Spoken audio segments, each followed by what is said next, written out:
Hello, good morning, my dear student. This is Suraj Anand, chemistry teacher. Welcome to my channel, Suraj Anand Teaching.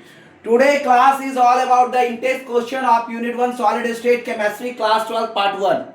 So this is the Unit 1 Solid State intake questions Chemistry for Class 12 student. This is Part 1 of Chemistry.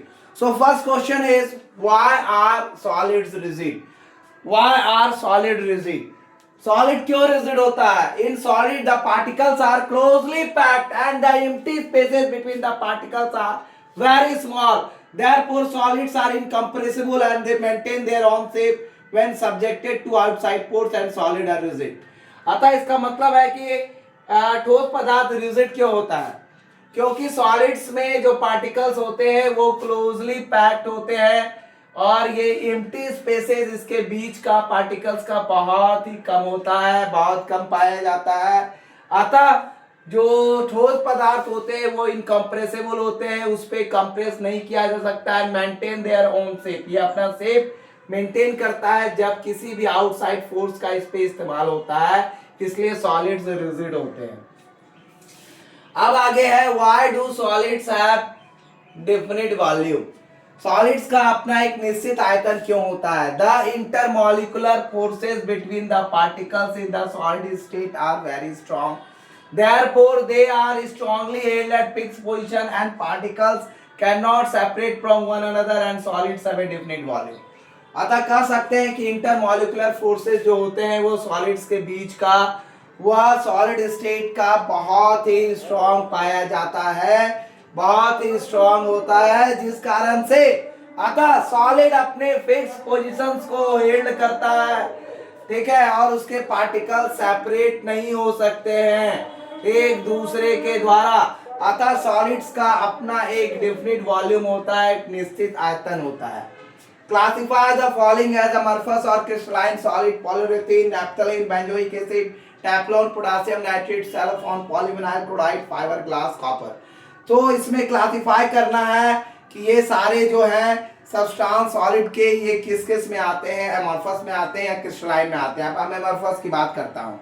अमorphous में आपका Teflon आ जाएगा, अमorphous में polyurethane आ जाएगा, cellphone आ जाएगा, polyvinyl chloride और fibre glass आ जाएगा। उसके बाद आप क्रिस्टलाइन सॉलिड्स की बात करेंगे तो नैप्थलीन आ जाएगा, बेंजोइक एसिड आ जाएगा, पोटेशियम नाइट्रेट आ जाएगा और कॉपर आ जाएगा। ये सारे क्लासिफिकेशन मैंने ऑलरेडी बता दिए हैं, आप इसकी टेंशन नहीं लीजिए, आप जा करके मेरा पिछला वीडियो देख लीजिए। इसके क्लासिफिकेशन क्यों अमorphous और क्रिस्टलाइन सॉलिड के तौर पे हुए हैं, ये आपको पूरी जानकारी मिल जाएगी। आगे हम लोग जो पढ़ेंगे क्वेश्चन नंबर 4 पढ़ेंगे और क्वेश्चन नंबर 4 और 5 आज पूरा कंप्लीट कर दूंगा मैं। और मैंने कल जैसे बता दिया था आपको, इसलिए सुपर कूल्ड सॉलिड और सुपर कोल्ड लिक्विड मैंने बताया था और स्टूडियो सॉलिड्स बताया था। इसी आधार पे क्वेश्चंस आने वाले हैं, आप इसे ध्यान से देखें और इसको समझने की कोशिश करें। So my dear student, let us learn the chemistry in a different way and try to learn the chemistry in the subjective type of in the theoretical and experimental way. Welcome in the life of chemistry, welcome in the text of chemistry, welcome in the journey of chemistry. So my dear student, this is question number 4. Why is glass considered a super cold liquid? Why is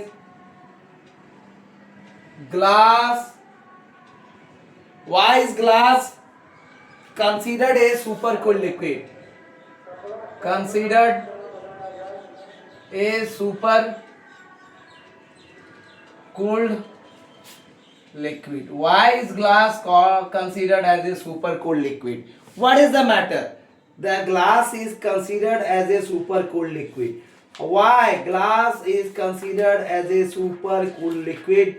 क्या कारण है जो कि glass को हम लोग super cooled liquid कहते हैं? इसमें क्या रीजंस है, क्या कारण है जो ग्लास को हम लोग सुपर कूल्ड लिक्विड कहते हैं? Glass is an amorphous solid. Glass क्या है एक आपका?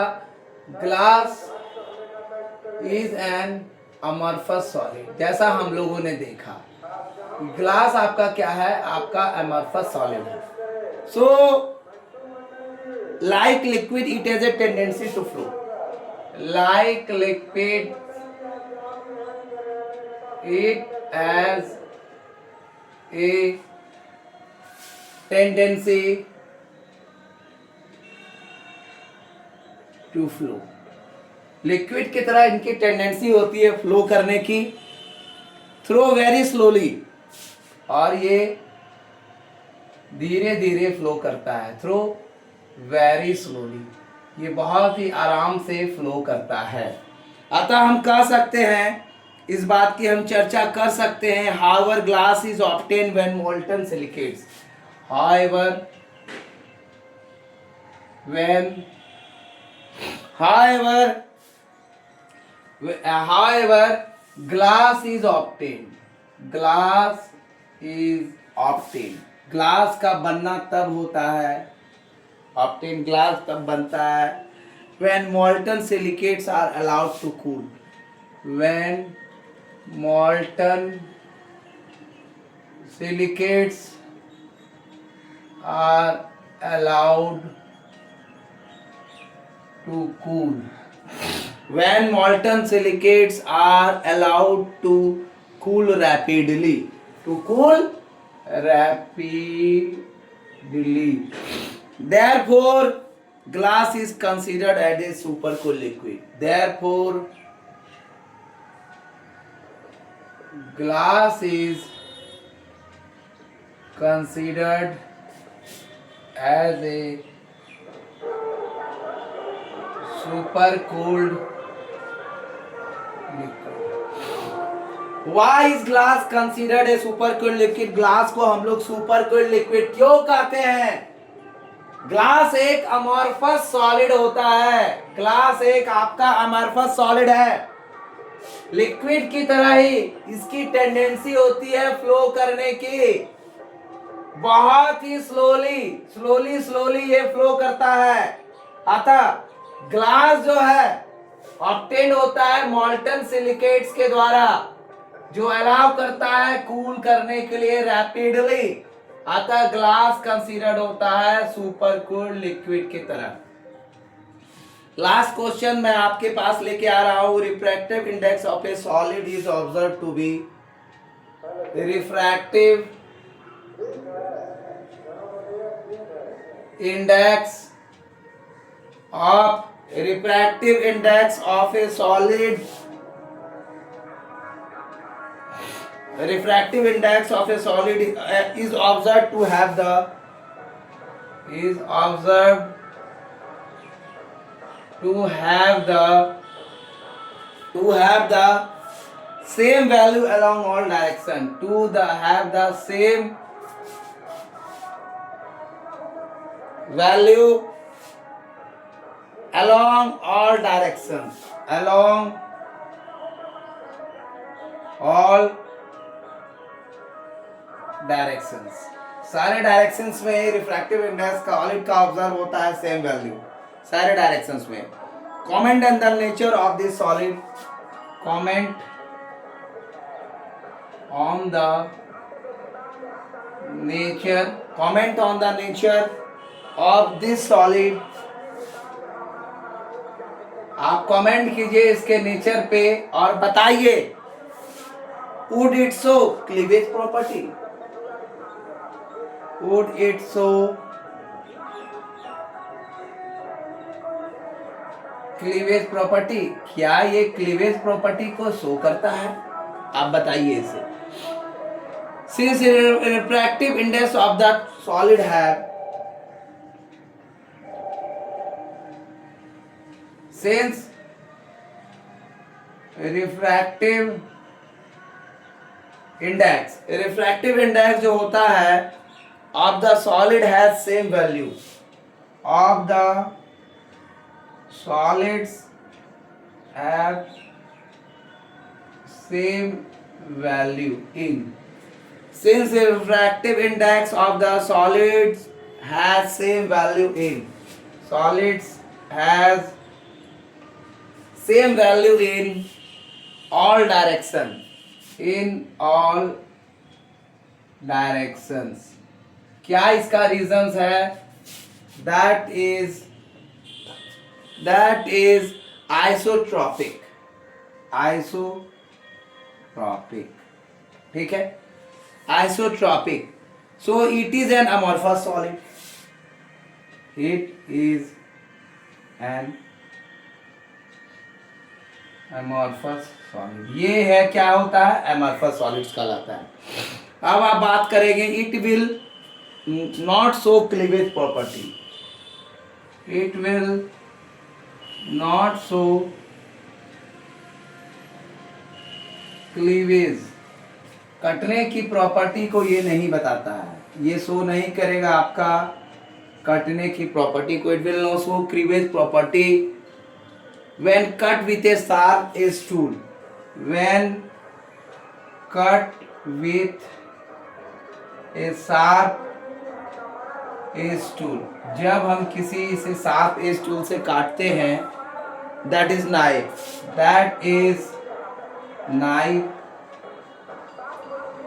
it will क्या होगा, it will cut into two pieces, it will cut into two pieces with irregular surfaces, with irregular surfaces। So my dear student, इससे पहले हम लोगों ने 3 क्वेश्चन पढ़ा। चौथा क्वेश्चन हम लोगों ने पढ़ा, why is glass considered a super cold liquid? Glass is amorphous solid like liquids. It is a tendency to flow through very slowly. However, glass is obtained when molten silicates are allowed to cool rapidly. Therefore, glass is considered a super cold liquid. Glass को हम लोग super cold liquid क्यों कहते हैं? Glass एक amorphous solid होता है, liquid की तरह इसकी भी टेंडेंसी होती है। इसका भी एक कारण होता है कि ये फ्लो करता है स्लोली, बहुत ही स्लो फ्लो करता है। अतः ग्लास क्या है, ऑब्टेन होता है मोल्टेन सिलिकेट से, जो बहुत ही अलाउ अपने आप को करता है रैपिडली ठंडा होने में, इसलिए ग्लास को हम लोग सुपर कूल्ड लिक्विड कहते हैं। यही मेन रीजन है। 5वां क्वेश्चन और लास्ट क्वेश्चन, जैसा आप देख सकते हैं आज के क्लास का, रिफ्रैक्टिव इंडेक्स सॉलिड का ऑब्जर्व होता है सेम वैल्यू ऑल डायरेक्शंस में। आप इसके नेचर ऑफ द सॉलिड पे कमेंट कीजिए, क्या ये शो करता है क्लीवेज प्रॉपर्टी को? जैसा हम जानते हैं कि रिफ्रैक्टिव इंडेक्स सॉलिड का सेम वैल्यू होता है सारे डायरेक्शंस में, same value in all directions. और जैसे ये हमको पता है कि ये आइसोट्रॉपिक होता है रिफ्रैक्टिव इंडेक्स सॉलिड्स का, और जैसे ही आइसोट्रॉपिक होगा ये अमॉर्फस सॉलिड्स कहला जाएगा। और ये क्लियर हो गया आपका, क्योंकि ऑब्जर्व होता है सेम डायरेक्शन में, क्योंकि रिफ्रैक्टिव इंडेक्स सॉलिड का सेम वैल्यू होता है सारे डायरेक्शन में। इसका मतलब है ये आपका आइसोट्रॉपिक है, अगर सेम डायरेक्शन में है तो ये होगा अमॉर्फस सॉलिड। और it will not show cleavage property, ये कटने के प्रॉपर्टी को, अवस्था को नहीं बताता है, ये कटने के गुण को नहीं बताता है। क्योंकि अगर इसे हम किसी भी शार्प एज टूल से कट करते हैं, जैसे आप चाकू की बात कर लीजिए, तो it will cut into small pieces, two small pieces with irregular surfaces. इसका irregular surface होगा। So my dear students, these are the questions of in-type questions. I have completed it. I think so you will learn the chemistry in a different way. My few students comment me and ask me, sir, please explain it in Hindi. So I am ready to explain it in Hindi, simple language. पहला question था आपका NCERT का, solids rigid क्यों होता है। दूसरा question था solids का डेफिनेट वॉल्यूम क्यों होता है, क्या होता है, और क्लासिफाई कीजिए अमॉर्फस सॉलिड और क्रिस्टलाइन सॉलिड के बीच में। Polyurethane, naphthalene, benzoic acid, Teflon, potassium nitrate, cellphone, polyvinyl chloride, fibre glass और कॉपर, ये मैंने एक्सप्लेन किया। चौथा क्वेश्चन, जैसा आप देख सकते हैं, ग्लास को हम लोग कंसीडर क्यों करते हैं सुपर कोल्ड लिक्विड में। और 5वां क्वेश्चन था आपका, रिफ्रैक्टिव इंडेक्स सॉलिड का ऑब्जर्व होता है same value along all direction. Comment on the nature of the solid, nature of the solid comment कीजिए, और इसके क्लीवेज प्रॉपर्टी क्या होती है ये भी बताइए, जैसा मैंने सारा डिस्क्राइब किया। अब आपके इंटेस्ट क्वेश्चंस में जो क्वेश्चंस है आपके 1.1, 1.2, 1.3, 1.4 और 1.5। सो माय डियर स्टूडेंट, लेकिन मैंने यहाँ पे डिस्क्राइब किया है 1.1, question 1, question 2, question 3, question 4, question 5। ये कोई मैटर नहीं होता है डिस्क्रिप्शन का। सो बट मैं कुछ स्टूडेंट को जो कि टेंशन में आ जाएंगे कि सर कौन सा क्वेश्चन बता दिए, बट ये एनसीईआरटी का इंटरेस्ट क्वेश्चन है, और ये पेज नंबर आपका है 4। ये आपका पेज नंबर 4 है, इसका पेज नंबर जाएंगे तो ये आपको पेज नंबर 4 में मिल जाएगा। So my dear student, wish you happy Chhath Puja और उम्मीद करता हूँ कि आप लोगों की सारे की छठ पूजा बहुत अच्छी बीतेगी और मेरी बहुत सारी शुभकामनाएं, ढेर सारी शुभकामनाएं आप लोगों के, आपके परिवार के लिए। और मैं उम्मीद करता हूँ ये छठ पूजा बहुत शांतिपूर्ण ढंग से, बहुत ही सावधानी पूर्वक मनाएंगे। आप किसी भी नदी तालाब में जाते हैं तो गहरे पानी में ना जाएं। और मैं उम्मीद करता हूँ, आपसे आग्रह करता हूँ, अपने परिवार, अपने दोस्तों, अपने आसपास के लोगों का भी ध्यान रखें। अगर कोई डूब रहा हो तो उसे बचाने की कोशिश करें, अगर नहीं तैरना हो तो आवाज़ दें। और मैं उम्मीद करता हूँ कि छठ के 4 दिनों का पर्व कल समाप्त हो जाएगा। वापस अपनी स्टडी की ओर मुड़ जाइए, क्योंकि आपके इसके बाद आप अगर आईटी की तैयारी करते हैं, मेडिकल की तैयारी करते हैं, तो मैं जो भी है मैं अपनी तरफ से कोशिश करूँगा आपका बेसिक बहुत अच्छा हो जाए। मेरे पढ़ाने का, यूट्यूब पे आने का एक मेन जरिया है समाज सेवा। मुझे ये उम्मीद नहीं है कि मुझे यूट्यूब आगे जा करके सब्सक्राइब, आगे जा करके मुझे गोल्डन, सिल्वर या डायमंड बॉक्स देगा। मुझे उम्मीद है कि मैं केमिस्ट्री सामान्य लोगों तक पहुंचाऊं, सामान्य विद्यार्थियों तक पहुंचाऊं। और मेरी यही शुभकामनाएं हैं कि मेरे पढ़ाए हुए विद्यार्थी कोई इंजीनियर, कोई डॉक्टर और कोई आईएएस बने, जो कि वो बाद में जाके आगे बोले कि नहीं मैंने आनंद सर से पढ़ा था। मुझे किसी से भी कंपटीशन नहीं है, मैं ईमानदारी से बोल रहा हूँ। मैं अगर किसी से कंपटीशन करने के लिए नहीं आया हूँ, मैं जो हूँ और मैं जो हूँ आपके सामने हूँ। मैं यथास्थिति जो भी पढ़ाता हूँ, मैं खुद आपके लिए मटेरियल तैयार करके सारे चीज़ अच्छे से एक्सप्लेन के तरीके में लेके आता हूँ। और मैं उम्मीद करता हूँ कि मेरे चैनल को आप ज़्यादा से ज़्यादा फैलाएंगे, ज़्यादा से ज़्यादा सब्सक्राइब करेंगे, ज़्यादा से ज़्यादा व्यू देंगे, ज़्यादा से ज़्यादा शेयर करेंगे। और मैं ये उम्मीद करता हूँ, मैं आशा करता हूँ, you must do your hard work in your life with dedication and respect your parents and elders and love to the children. Happy Chhat Puja. Thank you for watching my video. Give more views, like and share and subscribe my channel. Thank you for watching. This is Suraj Anand, chemistry teacher, and thank you again. Wish you happy Chhat Puja.